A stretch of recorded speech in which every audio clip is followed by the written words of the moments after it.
CNG और PNG भाव में घटाडो कर्यो छे। सीएनजी भाव में प्रति किलो 8 રૂપિયા 13 પૈસાનો घटाडो थयो छे, ज्यारे पीएनजी भाव में 5 રૂપિયા 6 પૈસાનો घटाडो थयो छे। सीएनजी और पीएनजी नवो भाव आजथी अमली बन्यो छे। छेल्ला 5 वर्षथी भारत में एपीएम गैसनो भाव आंतरराष्ट्रीय बजार में भावना आधारे दर 6 महीने नक्की थतो हतो। रशिया और यूक्रेन वच्चे युद्ध और कोरोना पछी क्रूड ऑयल और गैसनी वधती मांगना कारणे छेल्ला 2 वर्षथी देश और दुनिया में भाव सतत वधी रह्या हता। आ स्थिति में भारते उकेल शोधवा माटे किरीट पारेख कमिटीनी रचना करी हती। आ कमिटीए एपीएम हेठळना नेचरल गैस उत्पादनना भाव गणवानी पद्धतिमां आमूल परिवर्तन सूचव्युं छे। समितिए आंतरराष्ट्रीय भावना बदले हवे भारतमां आयाती क्रूडनी પડતરના आधारे भाव नक्की करवानी जाहेरात करी छे। क्रूडनी પડતર गैसना आंतरराष्ट्रीय भाव करता ओછી होवाथी भारतमां गैसना भावमां पण घटाडो थयो छे। एनसीपीना प्रमुख शरद पवारे शनिवारे जणाव्युं हतुं के विपक्षी दळोए हिंडेनबर्ग अदाणी मुद्दा करता मोंघवारी और खेडूतोना પડતર प्रश्नों पर વધુ ध्यान आपવું જોઈએ। તેમણે કહ્યું કે સરકારની ટીકા કરવા માટે અદાણી અંબાણીના નામનો ઉપયોગ કરવામાં આવી રહ્યો છે, પરંતુ આપણે દેશમાં તેમના યોગદાન વિશે પણ ભૂલવું જોઈએ નહીં। તેમણે કહ્યું કે અદાણી વિવાદ મુદ્દે જોઈન્ટ પાર્લામેન્ટરી કમિટીની રચનાની જરૂર નથી। સુપ્રીમ કોર્ટ દ્વારા નિયુક્ત કરાયેલી કમિટી તપાસમાં વધુ નિષ્પક્ષ અને વિશ્વસનીય છે। शरद पवारे કહ્યું કે જોઈન્ટ પાર્લામેન્ટરી કમિટીના 21 સભ્યો પૈકી 15 સભ્યો સત્તા પક્ષમાંથી હશે અને 6 સભ્યો વિપક્ષી દળમાંથી હશે। તેથી જોઈન્ટ પાર્લામેન્ટરી કમિટી રિપોર્ટમાં સત્તા પક્ષની વાત પુરવાર થવાની શક્યતા વધુ છે। તેથી સુપ્રીમ કોર્ટને નિયુક્ત કરાયેલી કમિટીની તપાસ વધુ નિષ્પક્ષ સાબિત થશે। જોકે શરદ પવારે એમ પણ કહ્યું કે જોઈન્ટ પાર્લામેન્ટરી કમિટીની માંગ અને વિપક્ષી એકતા સાથે કોઈ સંબંધ નથી। हमें ये मालूम नहीं है हिंडनबर्ग क्या है, और जब तक कोई एक लीडर स्टेटमेंट करता है देश के बारे में, तो करने वाला इसके क्रेडिबिलिटी, इसकी बैकग्राउंड ये जान कर मेरे जैसे आदमी ने रिएक्ट होना चाहिए। इसलिए मैं इससे ज़्यादा रिएक्ट नहीं करूँगा। इस तारीफ की बात हुई था। आपने कहा कि ये अगर बिजली बनाते हैं तो इनकी जरूरत है, अगर ये अच्छा काम करते हैं देश में तो बिजली बनाते हैं, महाराष्ट्र का मेजर बिजली का सप्लाई वहाँ से होता है। ये महाराष्ट्र की फायदे की बात नहीं, जो है वह है। अपोजिशन यूनिटी का सवाल क्या इसमें खड़ा नहीं होता? तो कैसे बिजली बनती है, इससे अपोजिशन यूनिटी खड़ा होगा। भाजपना राष्ट्रीय महासचिव कैलाश विजयवर्गीय फरी एकवार તેમના નિવેદનને કારણે વિવાદ સર્જ્યો છે। આ વખતે સોશિયલ મીડિયા પર હનુમાન જયંતીના અવસરનો એક વિડીયો વાયરલ થઈ રહ્યો છે। તેમાં कैलाश विजयवर्गीय કહી રહ્યા છે કે કેટલીક મહિલાઓ એવા કપડાં પહેરીને નીકળે છે, મન કરે છે કે તેમને કારમાંથી ઉતરીને લાફો મારી દઉં। તે સંપૂર્ણપણે શૂરપંખા જેવી લાગે છે। कैलाश विजयवर्गीय વિડીયોમાં કહેતા સંભળાય છે કે ભણેલા ગણેલા યુવાનો બાળકોને ફરતા જોઉં છું તો ખરેખર એવી ઈચ્છા થાય છે કે 5-7 એવી ચોંટાડી દઉં કે તેમનો નશો ઉતરી જાય। सत्य कहूं छू, भगवान सौगन, हनुमान जयंती पर झूठ नहीं बोलूं। मैं रात में जब निकलता हूं और पढ़े लिखे नौजवानों बच्चों को जब झूमते हुए देखता हूं तो सच में ऐसी इच्छा होती कि उतर के और इनमें 5-7 ऐसे लोग नशा उतर जाए। सच में क्या भगवान की कसम खा के हनुमान जयंती को झूठ नहीं बोलूं। और लड़कियां भी इतने गंदे कपड़े पहन के निकलती है कि अपन महिलाओं को देवी बोलते हैं, उनमें देवी का स्वरूप नहीं दिखता, बिल्कुल सुपर्ण सा लगती है। तो कर्नाटक विधानसभा चूंटणी माटे उम्मीदवार नक्की करवा माटे फरीथी दिल्हीमां बीजेपीनी एक मोटी बैठक योजावा जई रही छे। जो कि आ पहेला भाजपना थिंक टेंके शुक्रवारे मोडी रात्रे लगभग 3 कलाक सुधी टिकિટ वितरण पर मंथन कर्युं। जेपी नड्डाना निवासस्थाने थयेली बैठकमां सीएम बसवराज बोम्मई, बीएस येदियुरप्पा सहित नेताओ उपस्थित रह्या, परंतु फाइनल लिस्ट माटे फरी आज बैठक आयोजित थई छे। कर्नाटकमां भाजपना उम्मीदवारोना नाम जाहेर थवा पर विलंबने लईने कोंग्रेसे कटाक्ष कर्यो अने कोंग्रेस महासचिव रणदीप सुरजेवालाए भाजप एटले भागदौड़ पार्टी गणावी। भाजपा का मतलब अब भगदड़ पार्टी हो गया है। तो अब जब भगदड़ ही मची है और कोई चुनाव लड़ना ही नहीं चाहता, तो कभी वो राउडी शीटर जो हैं और कभी फिल्म स्टार्स और फिल्म एक्ट्रेस, अब वो उन पे डिपेंडेंट हैं। अब सबसे नया शगुफा है महाराष्ट्र और कर्नाटक का टकराव करवाना, महाराष्ट्र की स्कीम को कर्नाटक में जबरन लागू करना। क्या इस प्रकार की बचकानी बातों से वो प्रदेश का ध्यान भटका पाएंगे? जवाब नहीं में। કર્ણાટક કોંગ્રેસના નેતા સિદ્ધારમૈયાએ જણાવ્યું કે આગામી વિધાનસભાની ચૂંટણી તેમની અંતિમ ચૂંટણી છે અને આ પછી તેઓ રાજકારણમાંથી સંન્યાસ લેશે. આ મુદ્દે વાતચીત કરતા સિદ્ધારમૈયાએ કહ્યું કે કર્ણાટક વિધાનસભાની ચૂંટણીમાં તેઓ વરુણા વિધાનસભા બેઠક પરથી ચૂંટણી લડી રહ્યા છે. સિદ્ધારમૈયાએ જણાવ્યું કે તેઓ રાજકારણમાં સક્રિય રહેશે, પરંતુ દિલ્હીમાં આપવામાં આવતા કોઈ પણ પદનો સ્વીકાર નહીં કરે. તેમણે કહ્યું કે મને ચૂંટણી લડવાની ઈચ્છા નથી, પરંતુ કોલારના લોકો ઈચ્છી રહ્યા છે અને માટે તેઓ વરુણા વિધાનસભા બેઠક પરથી ચૂંટણી લડી રહ્યા છે. સિદ્ધારમૈયાએ કહ્યું કે કોંગ્રેસ પાર્ટીને આ વખતે વિધાનસભાની ચૂંટણીમાં 130થી વધુ બેઠકો જીતશે તેવી આશા છે. કોંગ્રેસ પાર્ટી પ્રદેશમાં બહુમત સાથે સત્તામાં આવશે. લોકોએ સત્તા પરિવર્તનનું મન બનાવી લીધું છે. કેન્દ્રીય ગૃહમંત્રી અમિત શાહ 2 દિવસ માટે અરુણાચલ પ્રદેશના પ્રવાસે જશે. 8મી અને 9મી એપ્રિલના રોજ અમિત શાહ ચીન અરુણાચલ પ્રદેશ સરહદ પાસે આવેલ કિબીધોમાં વાઇબ્રન્ટ વિલેજ પ્રોગ્રામ લોન્ચ કરશે. ગૃહ મંત્રાલય તરફથી જારી કરવામાં આવેલા નિવેદનમાં જણાવવામાં આવ્યું કે વડાપ્રધાન મોદીના નેતૃત્વમાં કેન્દ્ર સરકારે વાઇબ્રન્ટ વિલેજ પ્રોગ્રામ હેઠળ નાણાકીય વર્ષ 2022-23થી 2025-26 દરમિયાન 4,800 કરોડ રૂપિયાની ફાળવણીને મંજૂરી આપી છે. 10મી એપ્રિલના રોજ અરુણાચલ પ્રદેશમાં અમિત શાહ રાજ્ય સરકારના માઇક્રો હાઇડલ પ્રોજેક્ટનું લોકાર્પણ કરશે. આ પ્રોજેક્ટ હેઠળ સરહદી વિસ્તારમાં રહેતા લોકોના ઘરમાં વીજ સુવિધા ઉપલબ્ધ કરાવાશે. આ સાથે અમિત શાહ આઈટીબીપીના અનેક પ્રોજેક્ટનું પણ લોકાર્પણ કરશે. 11મી એપ્રિલના રોજ નામતીમાં વાલોંગ વોર મેમોરિયલ ખાતે શહીદોને શ્રદ્ધાંજલિ આપશે.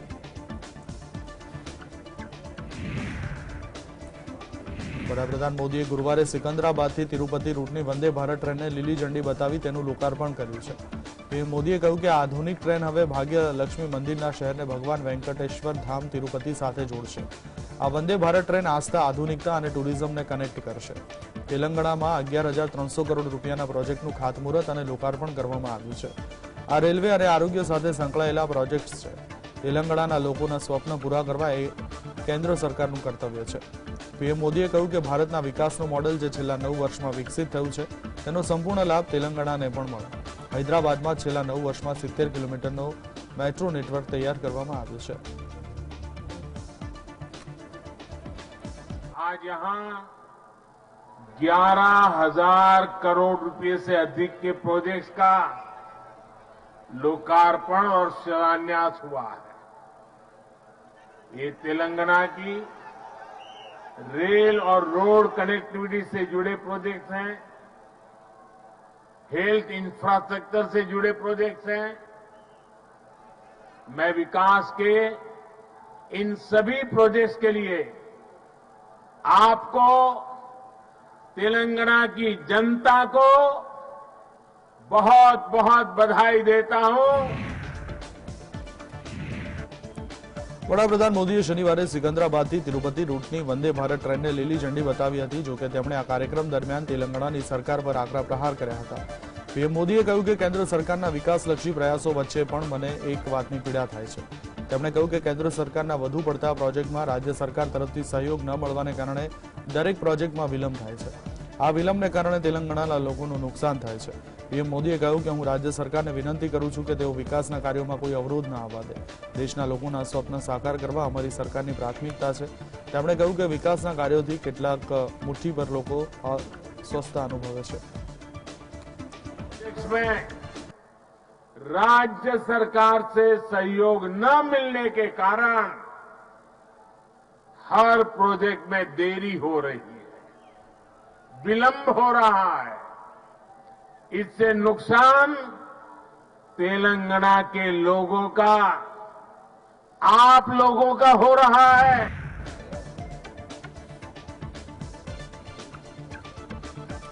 દિલ્હીના સીએમ અરવિંદ કેજરીવાલે ફરી એકવાર મોદી સરકાર પર તીખા પ્રહાર કરતા કહ્યું કે મોદી સરકાર દિલ્હીમાં સ્કૂલો તોડી ભાજપની ઓફિસ બનાવી રહી છે, જે ખૂબ જ દુઃખની વાત છે. કારણ કે દિલ્હી સરકાર નવી સ્કૂલો બનાવી રહી છે જેના કારણે બાળકોને સારું શિક્ષણ મળે, પરંતુ મોદી સરકાર એમસીડીની સ્કૂલો તોડી તેની અંદર ભાજપની કાર્યશાળા બનાવી રહી છે, જે યોગ્ય નથી.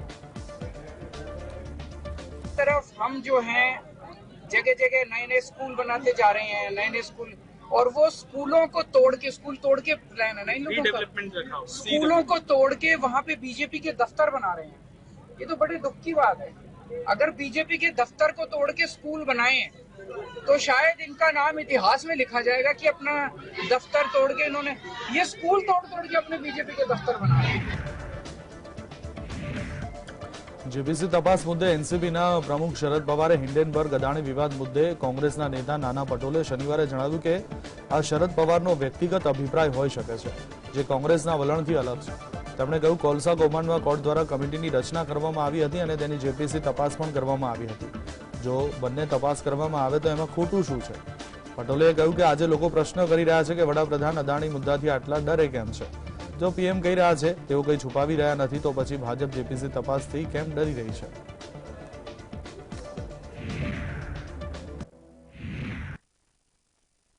જેપીસી રચનાની માંગ મુદ્દે શરદ પવારે આપેલ નિવેદન પર આરજેડીના સાંસદ મનોજ ઝાએ જણાવ્યું કે શરદ પવાર ખૂબ જ વરિષ્ઠ નેતા છે.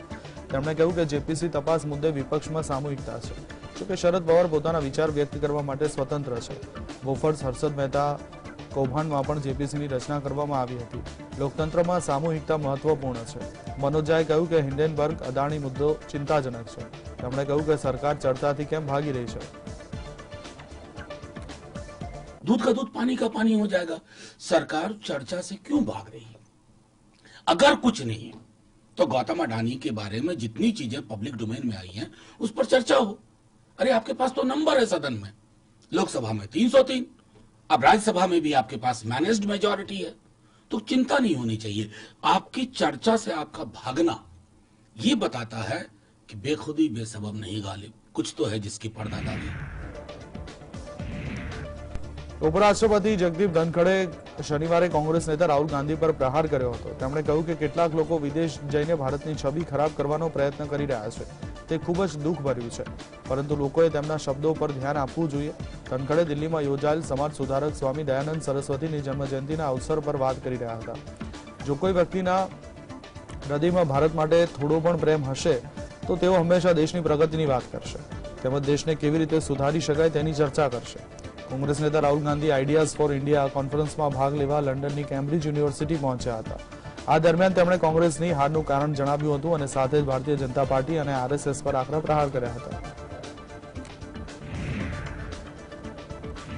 કેન્દ્રીય મંત્રી નરેન્દ્રસિંહ તોમરે રાહુલ ગાંધીને સજા મામલે જણાવ્યું કે જો રાહુલ ગાંધીને સજા થાય છે તો રાહુલ ગાંધીને આત્મમંથન કરવું જોઈએ.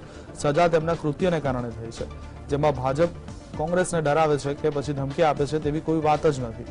નરેન્દ્રસિંહ તોમરે વધુમાં કહ્યું કે તેમણે કોર્ટમાં પિટિશન દાખલ કરી છે. તેમણે પોતાનો પક્ષ રાખવો જોઈએ અને દલીલો પણ કરવી જોઈએ. देखिए, कांग्रेस या कांग्रेस के साथ कुछ दल, उनका लोकतंत्र में कोई भरोसा बचा नहीं. राहुल गांधी जी की उम्र बढ़ रही है, लेकिन दुर्भाग्य से उनकी समझ नहीं बढ़ पा रही. आज अगर राहुल गांधी को सजा हुई है तो इसके लिए राहुल गांधी को आत्मलोकन करना चाहिए. सजा उनके कृत्य के कारण हुई है, इसमें भारतीय जनता पार्टी कहाँ आती है? उन्होंने गलत बोला, किसी व्यक्ति को तकलीफ हुई, उसने कोर्ट में पिटीशन किया. कोर्ट में उनको अपना पक्ष रखना चाहिए. गुवाहाटी हाईकोर्टના પ્લેટિનમ જ્યુબિલી સમારોહમાં chief justice of India DY ચંદ્રચૂડે મહત્વનું નિવેદન આપ્યું છે અને કહ્યું છે કે બધા લોકોના હિતોની સેવા માટે કાયદામાં માનવતાનો સ્પર્શ હોવો જોઈએ અને સમસ્યાઓને ધરમૂળથી દૂર કરવા માટે હંમેશા સંવેદનશીલતા સાથે તેનો ઉપયોગ કરવો જોઈએ.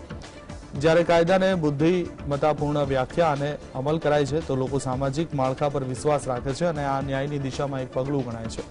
ન્યાયપાલિકામાં લોકોનો વિશ્વાસ એક સૌથી મહત્વપૂર્ણ કારણોથી નક્કી થાય છે કે પરેશાની અને જરૂરિયાતમાં નાગરિકો માટે પ્રથમ અને છેલ્લી જગ્યા ન્યાયપાલિકા છે. Confidence and faith of the citizens in the judiciary lies in a fierce sense of our own judicial independence. The legitimacy of the judiciary as an institution depends on the faith which we command of our citizens. And that faith is determined by one factor and alone, which is whether we become the first and the last choice of access to the citizens in times of distress and need. ICICI Videocon loan કેસમાં CBI ICICI બેંકના પૂર્વ MD Chanda Kochhar, બેંકના પૂર્વ chairman અને તેમના પતિ દીપક કોચર અને વિડીયોકોન સમૂહના સંસ્થાપક વેણુગોપાલ ધૂત સામે ચાર્જશીટ દાખલ કરી છે.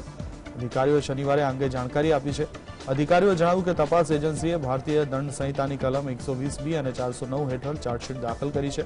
વર્ષ 2019માં ચંદા કોચર અને અન્ય લોકો સામે ગુનો દાખલ કરવામાં આવ્યો હતો. બોમ્બે હાઈકોર્ટે 9મી જાન્યુઆરીના રોજ કોચર દંપતીને જામીન આપ્યા હતા.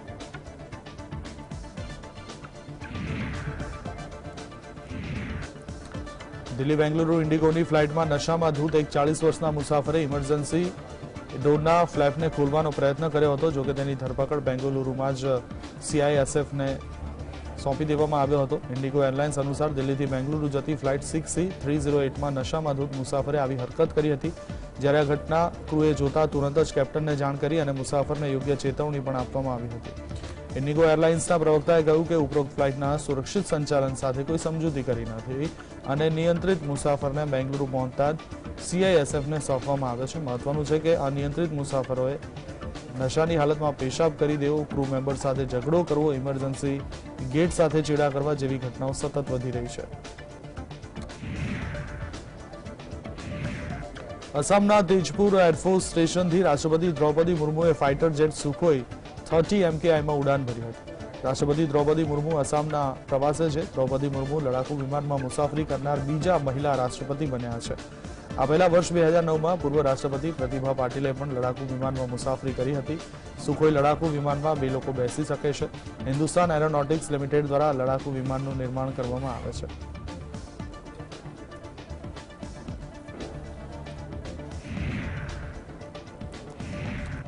રામનવમીના અવસર પર બિહાર અને પશ્ચિમ બંગાળમાં હિંસા ફાટી નીકળી હતી. બીજી તરફ હૈદરાબાદમાં રામનવમીની શોભાયાત્રા દરમિયાન લોકો નાથુરામ ગોડસેની તસવીરો લઈ નાચતા નજરે આવ્યા હતા. હવે આ મામલે સાંસદ અને AIM ચીફ અઝદુદ્દીન ઓવૈસીની પ્રતિક્રિયા સામે આવી છે. અઝદુદ્દીન ઓવૈસીએ કહ્યું કે નાથુરામ ગોડસે ભારતનો પહેલો આતંકવાદી હતો અને કયા લોકો છે જે મહાત્મા ગાંધીના હત્યારાનો ફોટો લઈને નાચી રહ્યા છે. ઓવૈસીએ કહ્યું કે જો કોઈએ ઓસામા બિન લાદેનનો ફોટો લઈને આવું કર્યું હોત તો કહેવામાં આવ્યું હોત કે મજલિસના કારણે હૈદરાબાદ આતંકવાદીઓનો અડ્ડો બની ગયું છે અને પોલીસે ઘરના દરવાજા તોડી નાખ્યા હોત, પરંતુ હવે સન્નાટો કેમ છે? नाथुराम गोडसे की फोटो लेकर आते हैं. मुझे समझ में नहीं आया कि भारत का सबसे पहला टेररिस्ट का नाम नाथुराम गोडसे, सबसे पहला टेररिस्ट जिसने गांधी को गोली मारी, उसकी फोटो लेके लोग नाच रहे हैं. कौन है ये जालिम लोग जो गोडसे की फोटो लेकर हैदराबाद में नाच रहे हैं?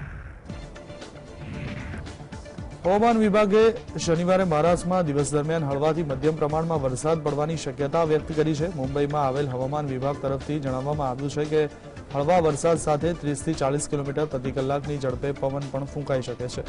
મહારાષ્ટ્રના બીડ, જાલના, પુણે, સાંગલી, રત્નાગિરી સહિત જિલ્લામાં હળવાથી મધ્યમ પ્રમાણમાં છૂટો છવાયો વરસાદ પડવાની શક્યતા છે. અગાઉ હવામાન વિભાગે મધ્યપ્રદેશના કેટલાક વિસ્તારોમાં વરસાદ પડવાની સંભાવના વ્યક્ત કરી હતી. છેલ્લા 24 કલાકમાં ઉજ્જૈન અને આસપાસના વિસ્તારોમાં હળવો વરસાદ પડ્યો હતો અને તેના કારણે લોકોને ગરમીમાંથી રાહત મળી હતી.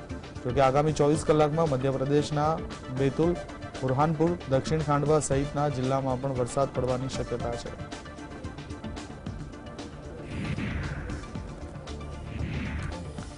દેશમાં કોરોનાના નવા કેસની સંખ્યામાં વધારો થઈ રહ્યો છે. દેશમાં કોરોનાના નવા 6155 કેસ સામે આવ્યા છે. આ બાદ હવે કોરોનાના એક્ટિવ કેસોની સંખ્યા વધીને 31,000ને પાર પહોંચી ગઈ છે. કોરોનાને કારણે દિલ્હીમાં 2, મહારાષ્ટ્રમાં 3, ચંદીગઢ, છત્તીસગઢ અને હિમાચલ પ્રદેશમાં 1 દર્દીઓના મોત નીપજ્યા છે. આમ કોરોનાને કારણે 9 લોકોના મોત નીપજ્યા છે.